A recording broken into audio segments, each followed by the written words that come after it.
The last time we talked about the people who were supposed to know, the family, the parents, the ones closest to you. Today, we're going to talk about a different kind of failure. We're going to talk about the ones who saw something,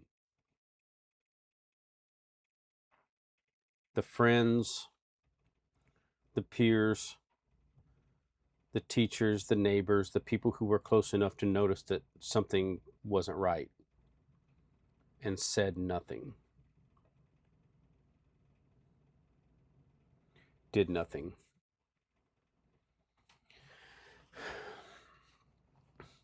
This is the conversation most people never have, because talking about the bystanders, the ones who looked away, requires naming something that makes people deeply uncomfortable. And that sometimes the people around us choose not to see what's right in front of them.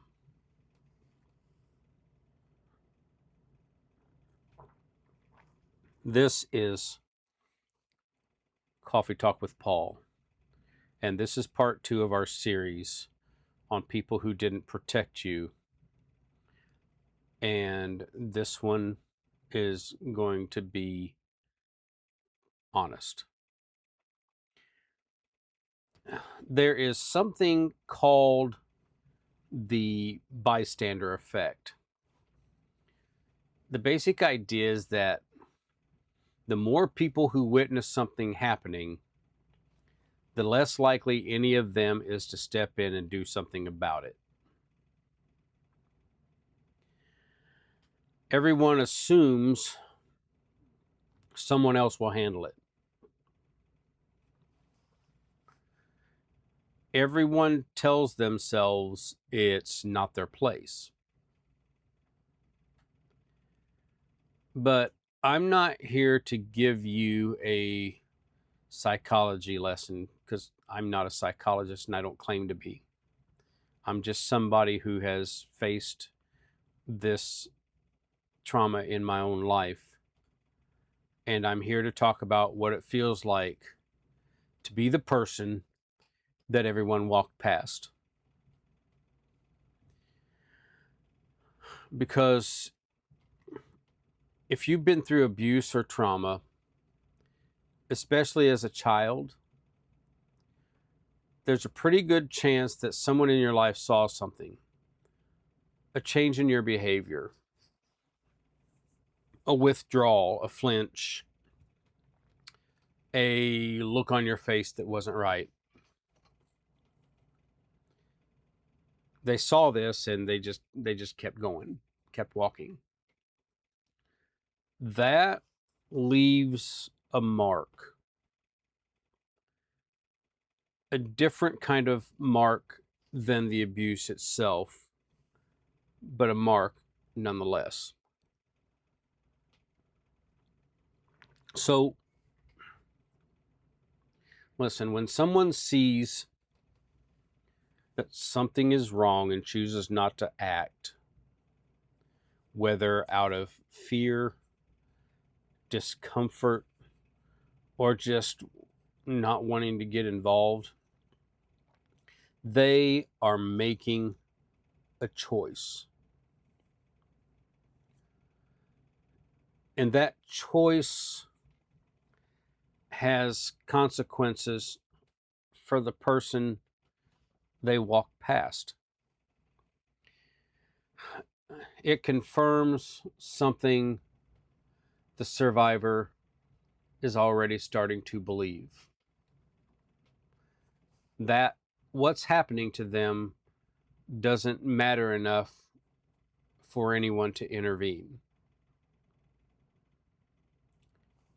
that they are not worth the discomfort of stepping in, that if they speak up, nobody will believe them anyway because nobody did anything, even when the signs were visible. Every person who looks away reinforces that message, and over time, that message becomes a core belief that shapes everything. How you see yourself, how you relate to people, and how much you believe you deserve to be helped.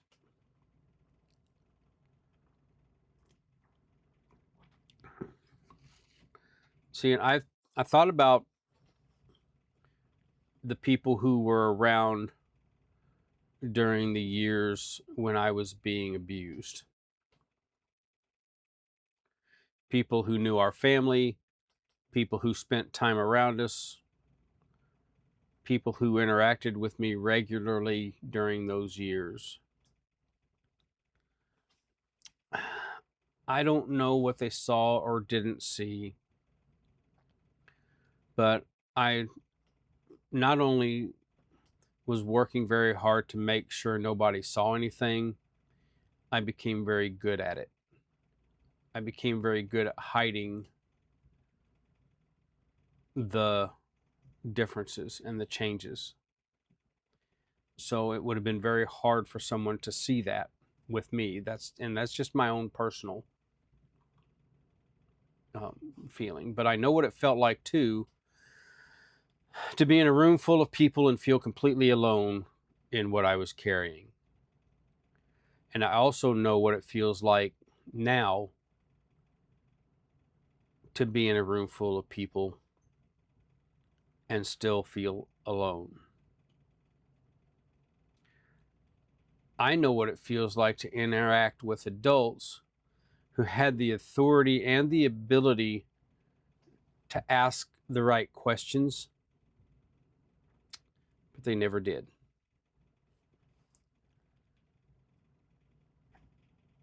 And I know what it feels like later in life to look back and wonder, did anyone ever suspect? Did anyone ever feel something was off and decide that it wasn't their business? I mean, I was just a kid. I was 12 years old and going through this for several years. So I would suppose that it would be easy for them not to notice. But like I said, I became very good at hiding those things. So I'm not angry about any of it. I'm past that. But I understand the survivors who are angry about it because that anger is legitimate. And I used to be that way. Being failed by the people around you, not just the person who hurt you, but everyone who could have helped you and didn't, that it deserves actually to be named. It just deserves it.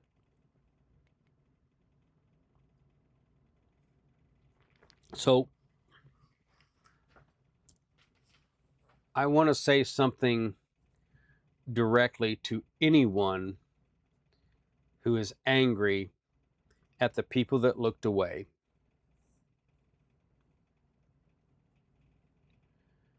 Your anger's not too much. It is not disproportionate. It is not something you need to manage or minimize or apologize for. When someone had the ability to help you and chose not to, anger is the appropriate response. It just is. And the problem isn't the anger. The problem is when the anger has nowhere to go. When it gets turned inward, when it starts coming out sideways at people who had absolutely nothing to do with it.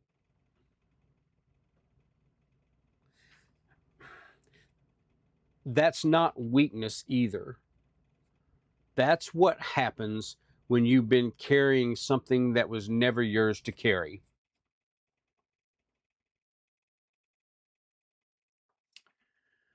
And the anger has had nowhere to land for years.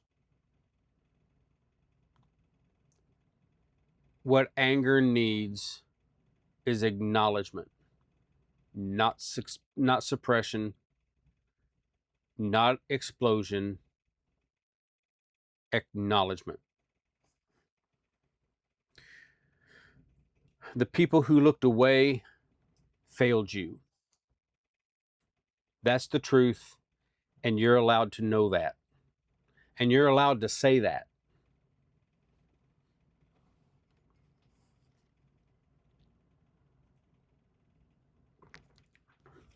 Look, here's what I want you to take from this conversation tonight, okay? The people who looked away, they were wrong. And not because they were necessarily bad people, but because they prioritized their own comfort over your safety, and that was wrong. You deserved someone who would stop, who would ask, and who would refuse to look away. That person never showed up when you needed them, but you showed up for yourself and you survived. You're still here. So listen, in part 3, we're going to talk about the systems that failed you, the schools, the churches, the institutions that were supposed to have safeguards and didn't. That one is going to be just as direct as this one. Okay, so take care of yourself. And I'll see you next time right here on Coffee Talk with Paul.